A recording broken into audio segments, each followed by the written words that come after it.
Hi everyone, can you hear me? Yes. Okay, Yep. Yes. great. I'm gonna go ahead and ask everyone to mute themselves. Awesome. All right, so welcome to Fall CBI. My name is Callie Foster. I am the program specialist for Montana Campus Compact, and I organize CBI semi-annually every year. This year we have 6 facilitators that will be with us every Tuesday and Thursday starting today until October 23rd. You should have received a schedule and guidance from me through email earlier this week, outlining just the basics of CBI and the facilitators as well as the schedule. Today we have Kate Chapin facilitating our session 1, and it is titled Evaluation for Everyday Use. And I have a few slides that I need to go over, just a few housekeeping items and a little bit of information about Montana Campus Compact. So let's get started.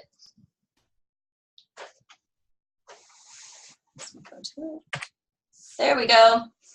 So for those of you that don't know, Montana Campus Compact, we advance the public purpose of over 1,000 colleges and universities by deepening their ability to improve community life and to educate students for civic and social responsibility. We're a national organization with state and regional offices. So MTCC is the Montana Campus Compact. This just gives you a better visual of who we are. These are all of our campuses that we partner with throughout Montana. So as you can see, we are all over the state. And what does MTCC do? We work with our affiliate campuses across Montana to support community-based and service learning, community partnerships, anti-poverty and college access and success initiatives. We operate several awards and scholarship programs as well, and we proudly operate statewide AmeriCorps and AmeriCorps and VISTA programs. We partner with great organizations like the Corporation for National and Community Service, the Governor's Office, and Reach Higher Montana. A little bit about Community Building Institute. It is based on around the 6-step community building process. It's used around the world to help communities take ownership of change processes, and these steps are meant to be revisited throughout this process to assess your community needs. It's not a straight line to results, but it's meant to be a process for you to kind of move around, as you can see in the visual. A little bit of expectations that we have for our participants throughout all 6 of these sessions is to please be an active participant and give your attention during the hour it's happening. Please read or watch the readings or the videos that we send out in advance. For this one, you should have received a little bit of material for session 1. Please log into the sessions on time. And if you miss a session, we release our playback sessions through YouTube, and I will email that out after each session. External and internal expectations. External is that this is the actual content, what we're learning, the systems, processes, and tools that you can use for impact. Internal is this is our response. We're thinking things through, changing our mindsets, brainstorming, asking why or why not, and this is transformational. Please ask questions and feel free to follow up with trainers. That is meant to say my email. Sorry I didn't change that, but my email is foster@mtcompact.org, and that is the email address that I am communicating with for CBI to all of our participants. This is our office phone number and a bit more contact information for our Associate Director, Josh Vanek, and our Executive Director, Andrea Vernon.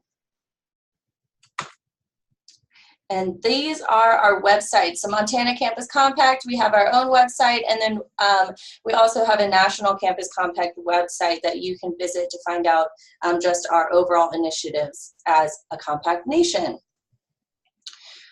So now if no one has any questions, I will turn it over to Kate Chapin to introduce herself and get started on this session.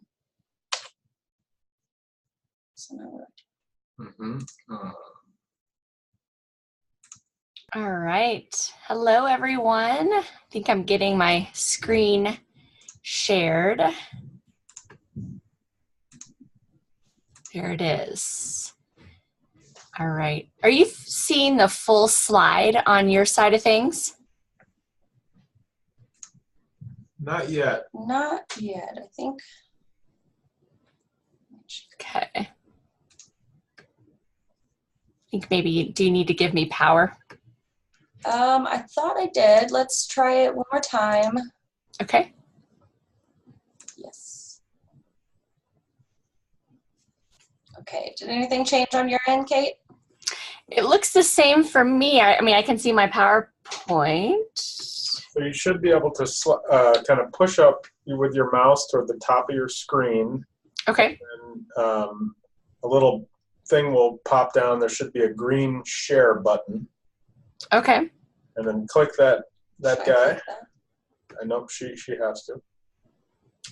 And then it'll give you a set of choices of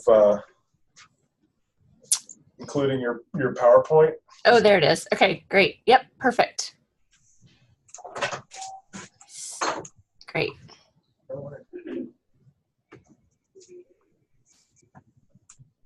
Okay, getting there. 1 second.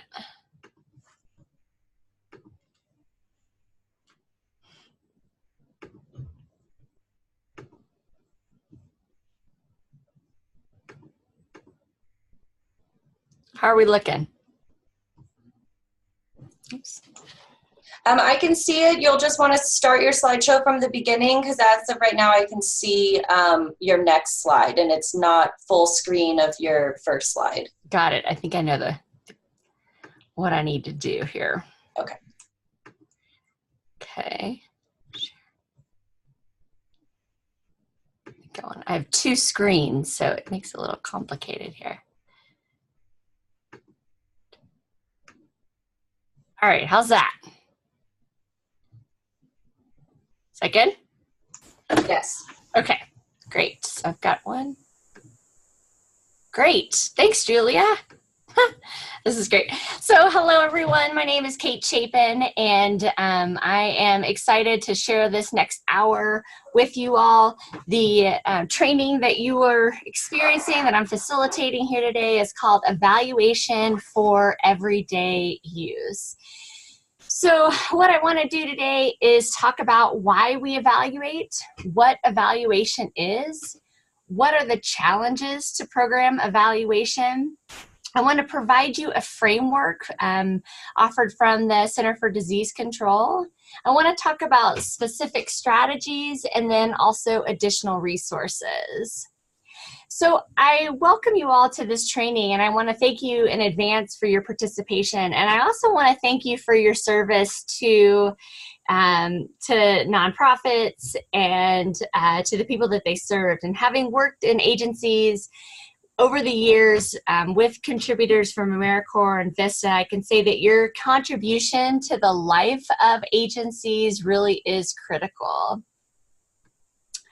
So a little bit about me. I currently serve as the Director of Field Education for the University of Montana School of Social Work.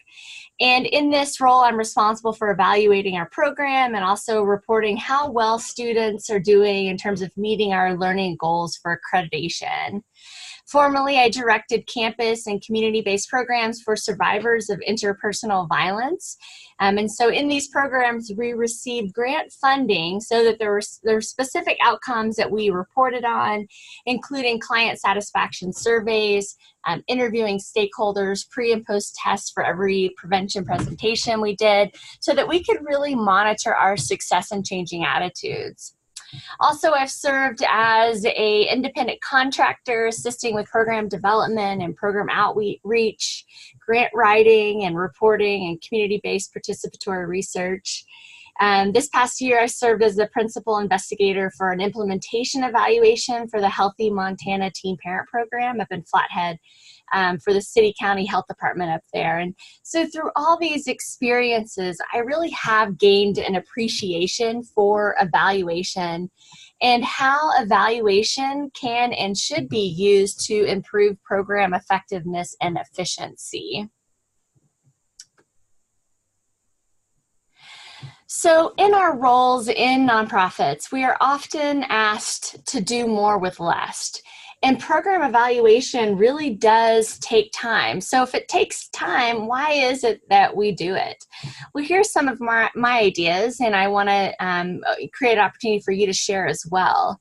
So one of the reasons why we evaluate is that it improves our program.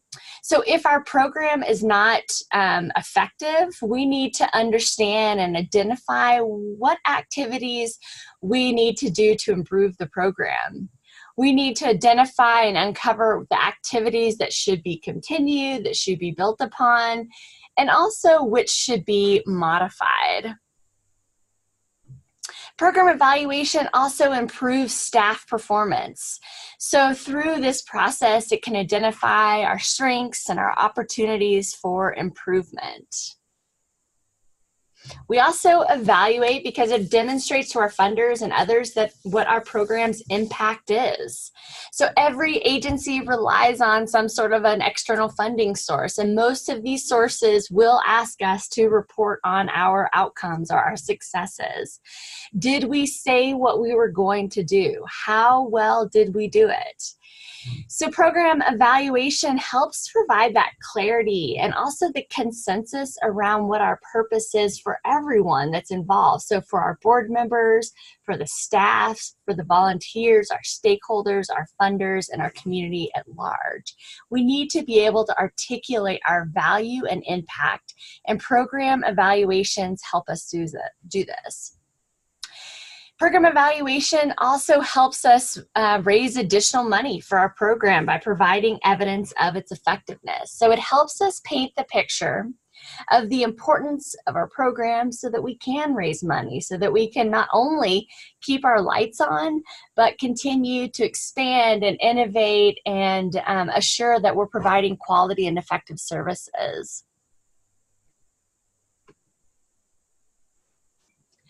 So this presentation is going to focus on formative evaluation, which is ongoing evaluation for programs in progress. So this is formative versus summative evaluations, which occur after a program has ended to measure its success. So what are formative evaluations? So they monitor progress towards our objectives. It provides us information to improve our programs. What's nice about formative evaluations, and I'm a big believer that we need to have a continual evaluation process that's always in progress, because what's beautiful about it is it gives us information about how we can improve. Our programs are not static, and so the more information that we can get, the more we can shift our route if we're headed down a route that is not impacting our clients, for example. It helps us identify issues of interest, helps us refine data collection activities, and then it clarifies our program strengths and our limitations. So you may run into roadblocks trying to implement program evaluations. And so I want to run through a list of concerns and then open it up to you as well. So there is this concern out there that evaluations divert resources away from programs and therefore harms participants. Like I said, many of you are in situations where you're asked to do more with less. And so there's this concern that that the evaluation is going to take time to do and therefore take time away from the activities that you're already involved in. However, without an evaluation, you're essentially providing service with little or no evidence that it works. And that's probably not a great use of your time either. There might be a concern that evaluation increases the burden for program staff. So often it's the program staff. They're responsible for collecting evaluation information because they're most familiar with and they have the most contact with program participants. And though this can increase burden, right? You're doing a little bit more with it's adding another tasks to your daily activities. Staff can really benefit greatly from evaluation because it provides specific information about how they can improve their work with participants. They learn more about the program. They learn more about the participant needs. It validates their successes. Also, this burden that we see sometimes on program staff can be decreased somewhat by incorporating evaluation activities into ongoing program activities. So chances are you're already doing some of this. So you fold that into your systematic program evaluation. Another concern is this idea that evaluation is too complicated. So program managers sometimes will reject the idea of conducting an evaluation because they don't know how to do it or they don't know who to ask for help. And so there are technical aspects of an evaluation that can be complex. The evaluation process itself, it simply systemizes what you're already doing on an informal basis. So really being able to figure out if the program objectives are being met, what aspects of the program work, which are effective and which are not. You may work in a situation or in an agency where they've hired an external evaluator. So when I worked as the project the principal investigator for an evaluation project of a program that I don't work at, right? So I'm the external evaluator. That's just one type of evaluation. What I'm hoping to do today is to give you specific skills and activity knowledge so that you can put these into play now. There also may be a concern that the evaluation may produce negative results and lead to information that will make the program look bad or lose funding. So it's true, an evaluation may reveal problems in accomplishing the work of the program, and it also may reveal your successes. Both types of information are significant.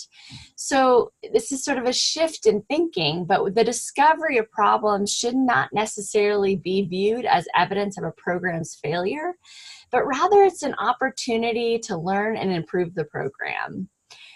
Information about both problems and successes, it only helps the problem. It helps programs learn and improve, and the results are used for accountability purposes.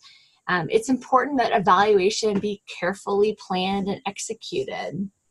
In the School of Social Work, we're an accredited program, and that means that we have to go through a pretty rigorous reaffirmation process of our program. And so everyone moans, it's a lot of work and paperwork and whatnot, but what it does, it holds us accountable. It holds us accountable to our students to make sure that we're doing what we say we're doing. And if we're not doing it, it gives us information about how we can shift our course.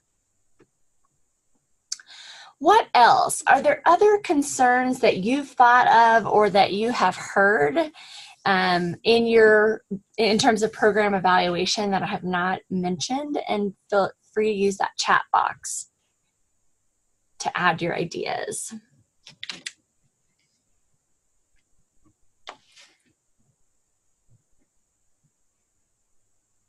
All right. Oh, I got one. I'll go back.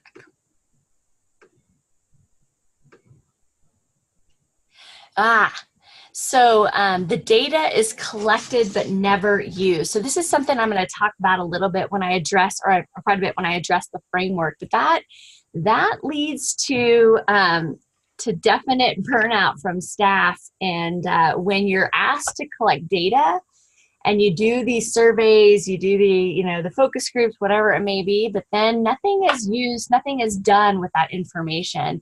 And so we'll talk about ways that we can combat that barrier. Sometimes community change can be hard to quantify, especially if it's long-term change that is needed. Absolutely. So I think what happens is we're trying to figure out what are our benchmarks along the way that can evaluate our outcomes. It's a great point.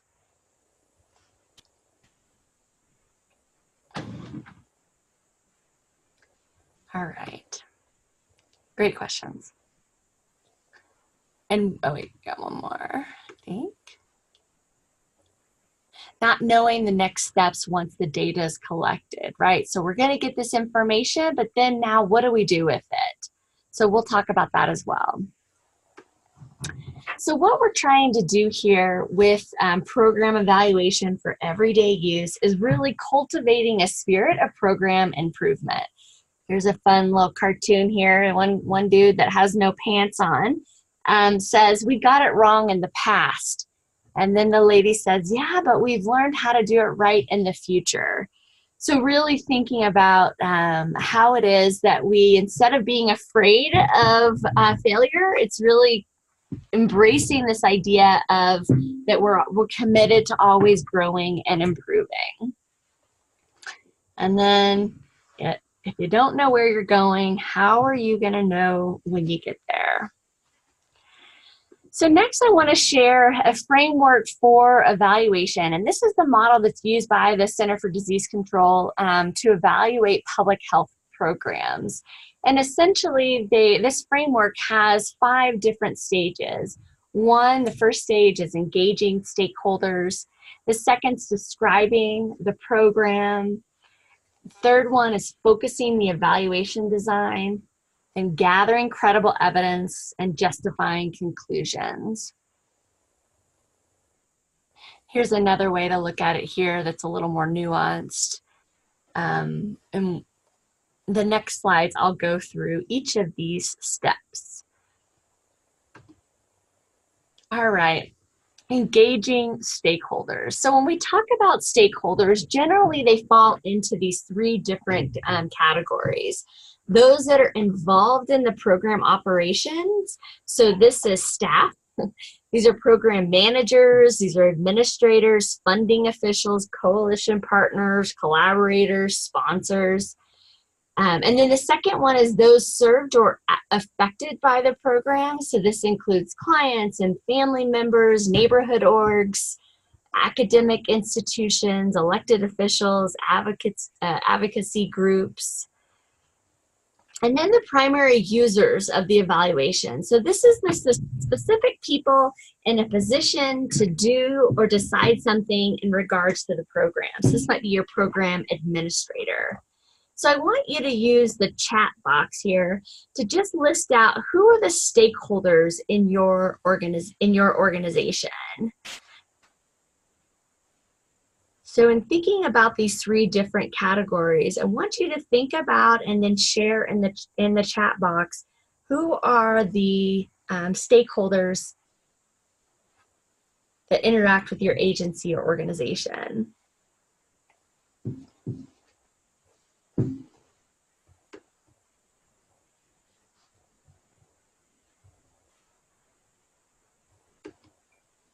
Oops. That's not helpful.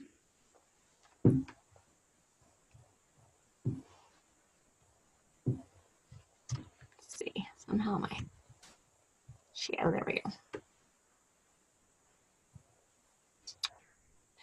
So we have from, oh, let me just go from current slide.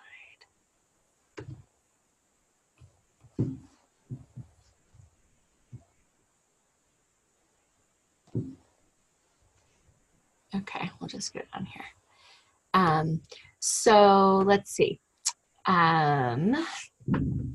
We've got board, staff, those affected by the program, board of directors, students, teachers, parents, supervisors, students, our partners, college students, middle and high school students, government board donors, that's an excellent one to include, staff, Boys and Girls Club members, school board members, school administrators, Gear Up, community members, parents, college, university presidents, CEOs, national service members, staff and volunteers, MUD members, that's a great one to include, board of directors, partner organizations, grant makers, funders, donors. Okay, great. It's a great list. Supervisors, students, our partners.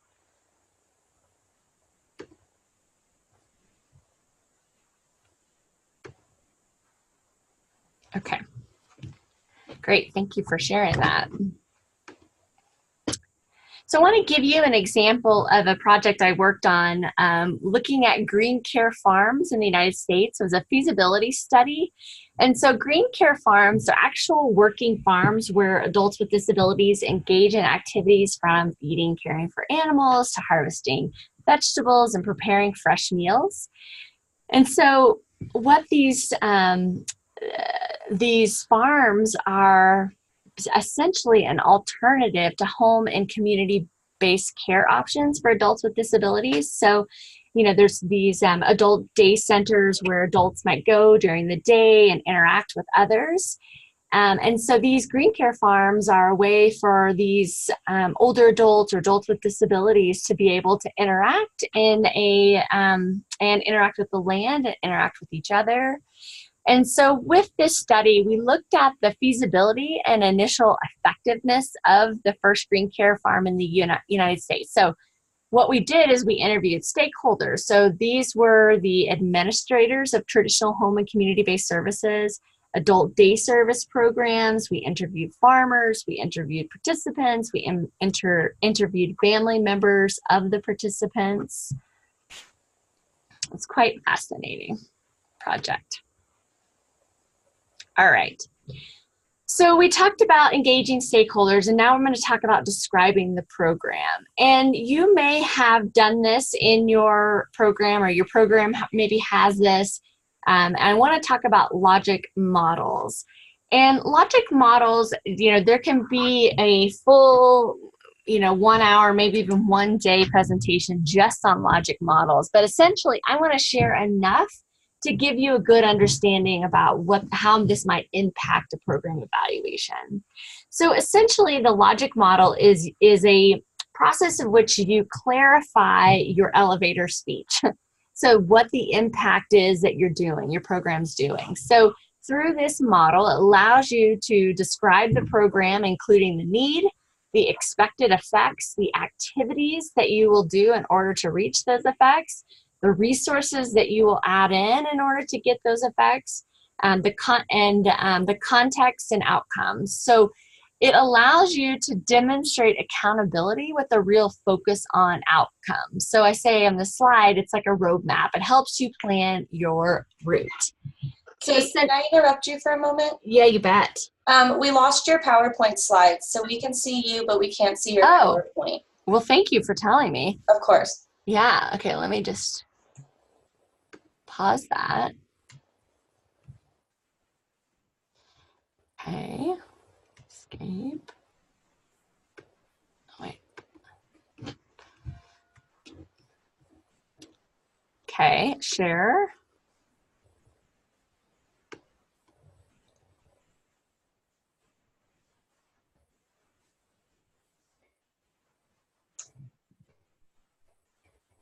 How are we doing?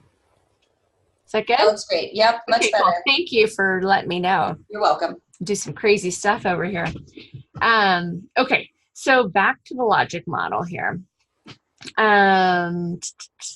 Okay, so another advantage of using a logic model that helps you differentiate between what you do as an agency and then also the results or the outcomes, and really helps guide and focus your work.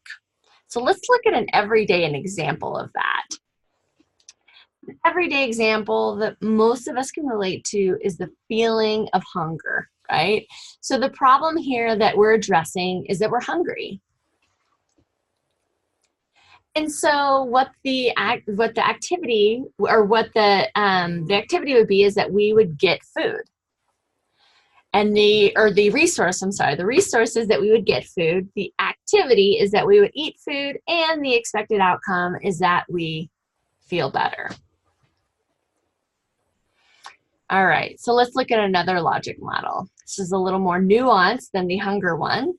But essentially, here's an example of a parent education program. So it has the inputs, the outputs, and the outcomes. So the inputs or the resources are what you consider to be essential for your program's activities to occur. So like in this example, they've got the staff, they've got money, and then their partners. In a lot of your agencies, you've got volunteers. And then the outputs are what program-specific activities will create or produce, providing evidence of the services. So in this example, we've got, what we do at our agency is we assess parent education programs. We design, deliver evidence-based programs of 8 sessions. We facilitate support groups, and these are all for parents of 3 to 10-year-olds to attend. And then we've got our outcomes, and these are the specific changes that may result from our program's activities or interventions. So here they've got examples of these outcomes, and sometimes they're organized as short-term and long-term outcomes. So for those of you who address sort of community change and how that can be hard to really zero in on long-term community change, you'd also need to identify what are the short-term outcomes that we can measure, and then also the long-term outcomes. So parents increase that knowledge of child development, right? Parents understand their own parenting style. And I like how they have it where it's like one leads to another in terms of outcomes. Here's another, just a real quick point about outcomes. Sometimes it's helpful to start with your end in mind. So what is it that you want your participants to make sure that you're getting out of the program, so that you can identify if the program's making a difference and what works and what doesn't work. Let's look at an example. It's a little blurry here, but I want you to think about one example in each of these categories. So inputs. So use the chat box to identify here what are the inputs in your agency. And this is where I got a little wacky on the chat box and I lost my PowerPoint, but we'll do our best here. So let me know what are the inputs. There we go. In your agency.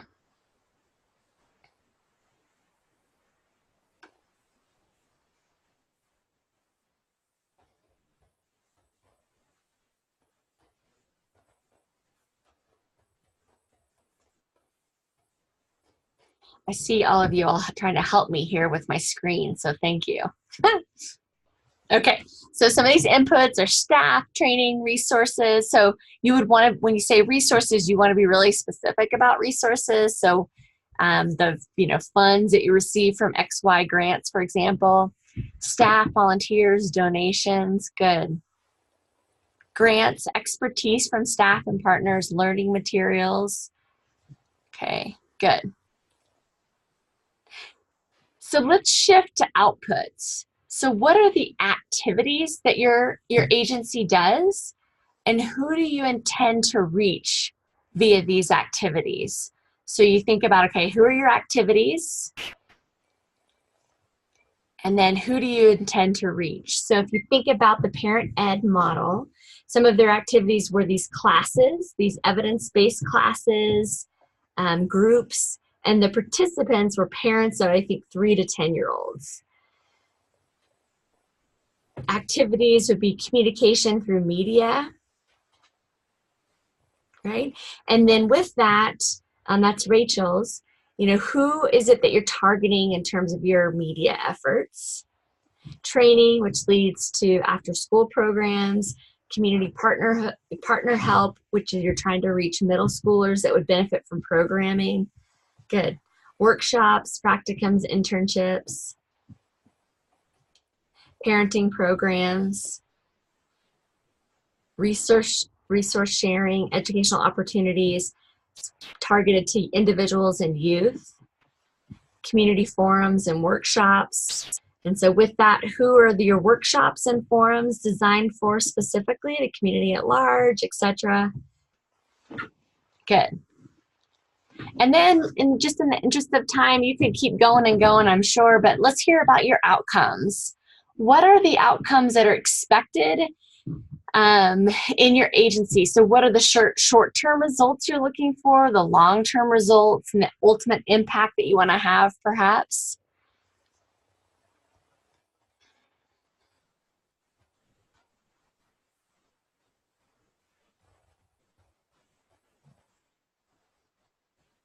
Community awareness about entrepreneurship, okay? And then getting even more nuanced with that, what community awareness about XYZ with entrepreneurship? You think about, I mean, the outcomes are really important because then that's guiding what activities you need to measure, right? How are we going to measure community awareness? Increase access to education for underserved students, good. That kids feel safe, learn more, prevent possible substance use. Improve teacher retention, that's a pretty easy thing to measure. Outcomes, so short term, all students apply to universities and job training. Long term is that students are prepared and engaged in continuing education in their job field. Great. Okay. Increase positive parental involvement with children, learning through play, etc. Great. All right, those are really good ideas. So you can see if your agency doesn't have a logic model, this would be a really good contribution to your agency, and it also be a really great way for you to just develop a deeper understanding of the work you do. So let's keep rolling along here. So then the next phase is, and just you'll let me know if you can't see my slides for some reason, but I think we're good. Move that down. Perfect. Okay. So we've talked about the stakeholders. We've talked about so this would be the third. We talked about now we're talking about focusing the design. So this is informed by the logic model. So through the logic model, we've identified what data we'll collect. What are going to be our key questions?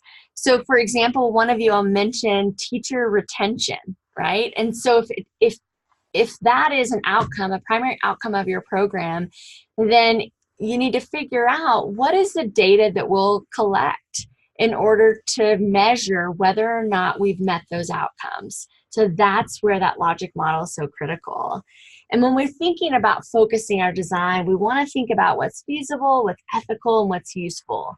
What is the purpose of collecting the data?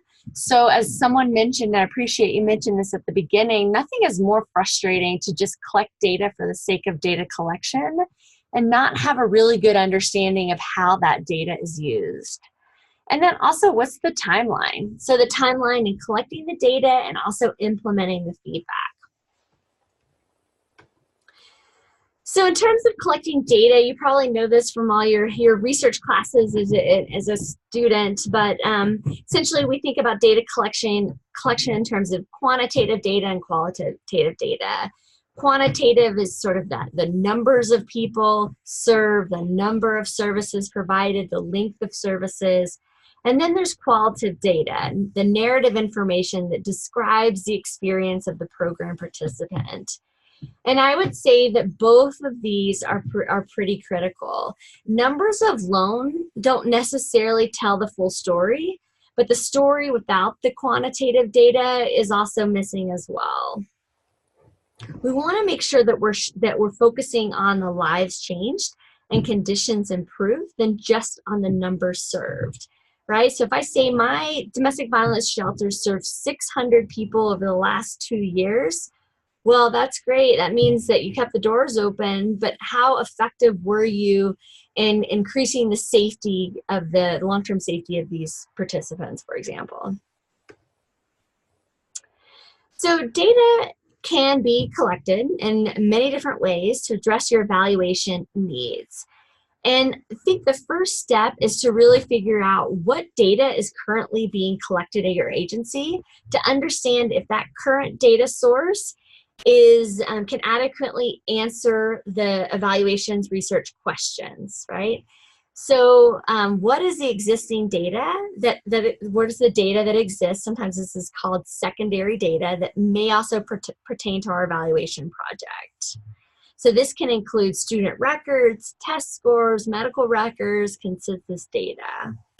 So I want to talk about these primary data collection or ways to collect data, primary ways to collect data, and sort of talk a little bit about pros and cons. So surveys. So this is either can be written, electronic, over the phone. Oftentimes you'll see this as a pre or post test to measure change in gaining knowledge, for example. So the advantage to using surveys is it can be a really quick and efficient way of getting information, and you can cover a range of topics. It also allows for the information to be obtained from a large number of people at once. So if you think about, all those electronic surveys, you send out a link, people complete it, the link is the results are then in that database. You can then upload the database and be able to analyze your results in a pretty quick way. It also allows for folks to be completely anonymous. So if you send a survey out, if it's a link or even if it's a written survey, then that can be a nice way that you can collect that sort of honest evaluation. The cons is that because you can have a high response rate, it also can be difficult to ensure that you have quality data. So there can be some sort of data collection issues. Surveys that rely on closed-ended questions, so the respondent has to choose between these provided responses, they may lack in depth of information on a topic or a subject, and so your analysis may be limited based on that. What I like to do with surveys is also to include an area that says, we're also doing one-on-one interviews, we're also doing focus groups, and so my last question is, would you be interested in being contacted so that we can learn more about your ideas via an interview or a focus group? Of course, this eliminates unless you have a particular evaluation tool that you're using, it can eliminate the confidentiality. But it also does allow you to have a more in-depth survey and feedback, essentially. So focus groups. So as a social worker, I'm a big fan of social work. I'm a big fan of focus groups. So this is a really nice way to efficiently get a variety of opinions and perspectives in a short period of time. So I would call together a focus group of parents that are using our services, and I would have a specific questions that I would guide the group through. And this is sort of the social worker in me, but the respondents can really benefit from hearing the ideas provided by others in the groups, and so it can really build on their thoughts. And there's also what's called the sort of mutual aid experience, where they're acting as experts giving us information, but they're also benefiting from helping others and also from helping each other, and can kind of so sort of a nice group process. So the disadvantage is that it does require a skilled facilitator, and it can be time consuming to analyze the responses, particularly if you think about having to transcribe your, a lot of times will tape record focus groups and then transcribe them, and that can take quite a bit of time for transcription. Participant observation, field notes. This is where, you're going into an agency and maybe observing interactions or observing the sort of the agency systems in place. Interviews can also be a really nice way to get some more in-depth information. Again, it can be pretty time consuming to do interviews. And the transcription piece can be pretty challenging, but you're also getting the really nice sort of the, you know, qualitative data that can help kind of put a face to the numbers. You can also be very creative with your data collection. So here's an example of a photo voice project. And photo voice is a process in which people, usually those with limited power due to poverty or language barriers or their race, class, ethnicity, gender, circumstances where they might be disempowered for whatever reason, they use video or other photo images to capture aspects of their life, of their environment, of their experiences to share with others. And it's a pretty cool project in that the participants are given training on how to capture, you know, how to use a camera, for example, and how to capture the best photo. And then through the use of photos, for example, they can share their experiences and their community conditions in both positive and negative ways. So it's that idea that a picture is worth 1,000 words. And again, a really effective way to demonstrate the quantitative data that you may have collected. And this here is an example of folks with spinal cord injuries. And then this next slide is example with youth. So it's from a community-based participatory research, which is essentially those who have the lived experience with whatever's being researched are the researchers, right? And photo voice is a really nice way to capture their experience. Another creative way to capture data is this Missoula Food Bank Kids Count survey that was completed by a BSW student of ours, Ellie Hoffman, and I received permission from her to share this with you all. And essentially, she was tasked with this challenge of getting feedback from kids who were provided food in an after-school project or program. And so there's a tons of kids, and it's after school, and it's chaotic, and she shows up at the programs, and the kids are running around, and they're hungry, and you know, it's just kind of a, you know, typical crazy after-school program. And so she's trying to sit down and ask the kids, doing some interviews, you know, how do you like the foods? And she realized that it was absolutely ineffective in trying to collect that data from that feedback from the students. And so instead what she did is she created this kid-savvy, kid-centric evaluation that gave their agency and the information they were looking for. So how hungry do you feel after school? How hungry do you feel after eating the snacks? So really to help gauge whether or not they were providing sufficient foods. And then circle the food you like, cross out the foods you don't like, right? So I don't know if broccoli was ever circled, but it's on here. And again, these are some of the options that they provide, so they're getting that feedback from the students. All right, moving along here. So our next step in this framework is to be able to analyze and interpret the data. So we've collected this information. So now we need to create a timeline about how often we'll look at it. Monthly, quarterly, yearly.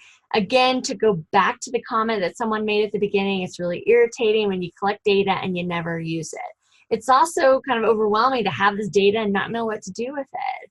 And so figuring out what is your timeline for how often you'll look at this data. So when I was doing some program evaluation for a domestic violence shelter, they wanted to get some feedback from the shelter participants about how the program was going for them. But they wanted to do it, you know, they've got a lot going on, so they didn't want to add in something new. They met they met weekly, and they had these sort of house meetings. So they felt like that was the best opportunity to collect the information. And so we decided that we would have them complete surveys once a month, but we wouldn't look at the results until 3 months later. And the reason is that we wanted to make sure that we were able to maintain their confidentiality. It was a 60-day shelter. And so by not looking at it for 3 months, it kind of it protected their confidentiality. They were no longer in the program, but that information could be used to improve the program for future participants. So we had this sort of a system in place where every 3 months we'd look at it, I'd summarize the results, look at the themes, we'd have a team meeting, we'd see where we can implement it, and then we do it again. And so we had this system in place.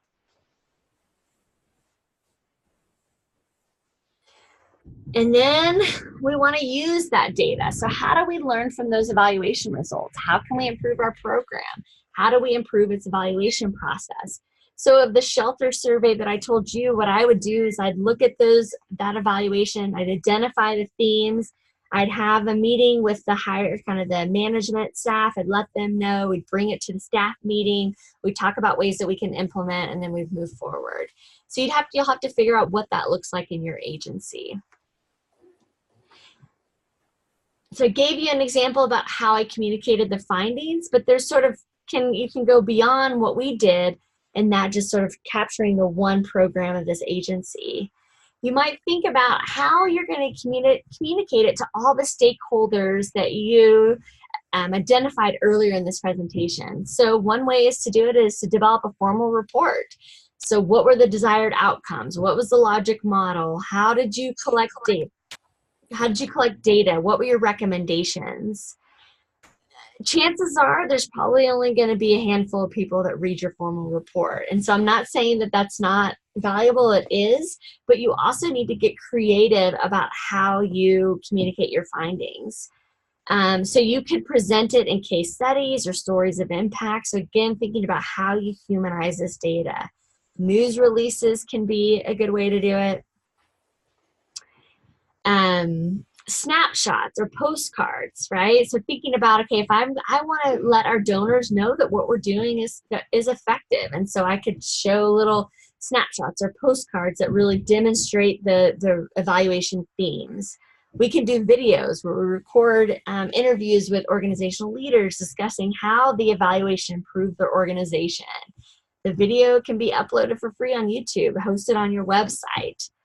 So again, rarely are people going to read your full report. And then who needs to know your results? So again, go back to your stakeholders, right? Your board, your staff, your potential and current funders, your partners, potential partners, your community leaders. So I'm a visual person. I like a good one-pager that gives you a snapshot of the work that you've done. This is one from a workforce program, and this next slide is one that I did. So like I said, I did a implementation evaluation of a Healthy Montana Teen Parent Program.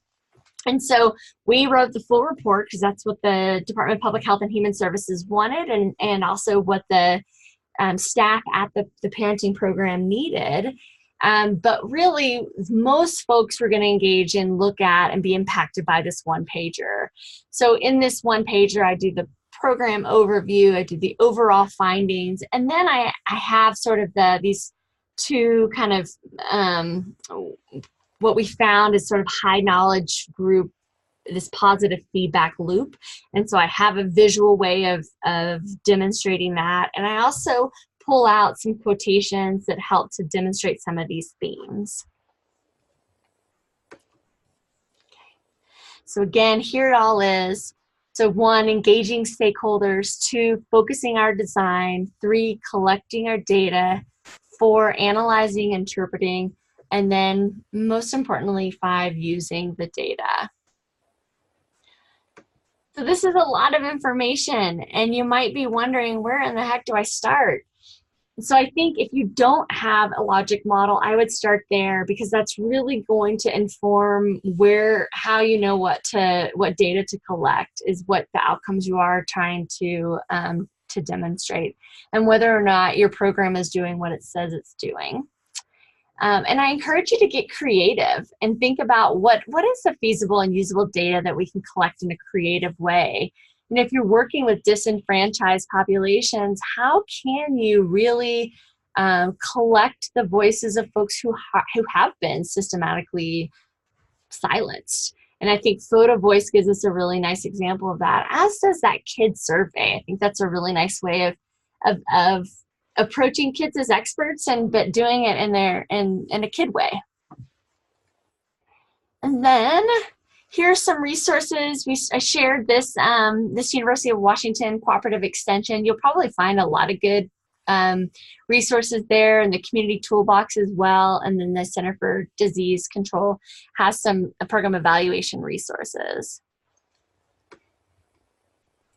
So here's my contact information. I want to just open it. We have a couple minutes, and I want to open it up for any questions that you might have, unanswered questions, or things that came up that you'd like a little more clarity on.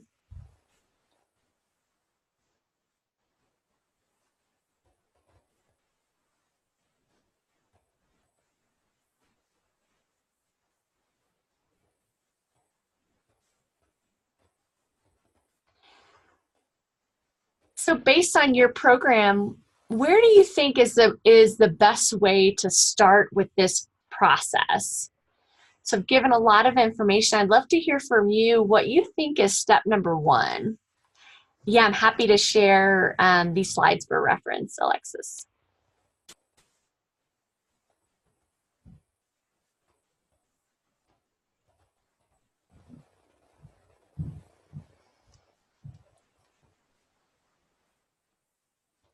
Any ideas about where would be in your agency with your stakeholders and your activities? What would be this first step to implementing program evaluation?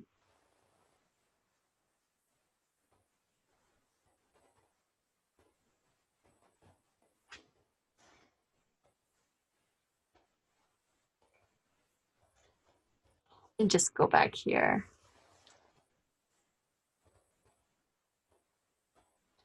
Yeah, so Sabrina is sharing that she uses surveys for their students.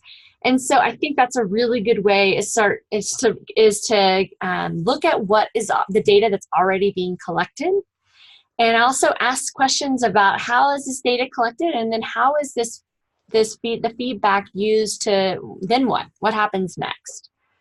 And then Julia mentions bringing up the logic model. And sometimes I don't feel like I know what the outcomes that they're really hoping for me to achieve. So this is excellent, right? So you think about your elevator speech. If you were to get into the elevator and at floor, on the bottom floor, and by floor 6, you need to convince a potential funder to fund your program. How are you going to articulate what it is you do, and how what you do is impactful? Finding which programs need an evaluation and using current data to guide the next steps. Good. And I just want to say quick too to Julia's comment about I'm not quite sure what the outcomes are. This is not an uncommon question. And so I would encourage you to embrace and lean into this question, because the reality is a lot of agencies, we think we're doing one thing, but our impact is another.